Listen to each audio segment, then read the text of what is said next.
дар шӯъбаи вазорати корҳои дохилии шаҳри Хуҷанд содир гардидани ҷинояти махсан вазнин ба муқобили ҳаёту саломатӣ ба қайд гирифта шуд.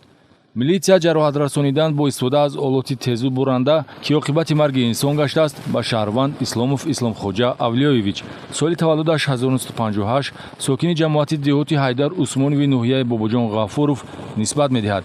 ин ҳодисаи хунин санаи 5 апрел тахминан соатҳои 18 дар назди бинои меҳмонхонаи Эҳсон, аниқтараш дар таваққуфгоҳи ҳамин меҳмонхона ба вуқӯъ пайваст. Гумонбаршуда Исломов посбони таваққуфгоҳ аст, ки ҳангоми навбатдорӣ бо шаҳрванд Сатторов Пайрав Абдуғаниевич соли таваллудаш 1984 истиқоматкунандаи деҳаи Росровути ноҳияи Деваштич муноқиша карда, бо корди хоҷагӣ ба қафаси синаи охирон зарбаи ҳалокатовар задааст.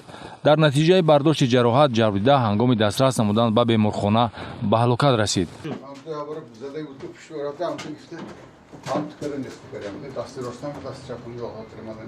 тавре тафтишот иттилоъ медиҳад, гумонбаршуда пештар 3 маротиба барои авбошӣ бо моддаи 237 ва 1 маротиба барои қасдан расонидани зарари миёна ба саломатӣ бо моддаи 111 кодекси ҷиноятӣ суд шудааст, ки ду ҳолати он бо предмети ба сифати силоҳ истифодашаванда содир шуданд. ҳангоми содир намудани ҷинояти навбатӣ дар ҳолати мастӣ қарор дошта, тибқи нишондоди шоҳидони ҳодиса, пас аз баҳси начандон тӯлонӣ ҷаҳлу ситез карда корди хоҷагиро ба сифати предмети таъсиррасонанда истифода намуда, падари 4 фарзандро, ки дар бозори Панҷшанбе шаҳри Хуҷанд фаъолияти сабзавоту мевафурӯшӣ дошт, ба ҳалокат расонид.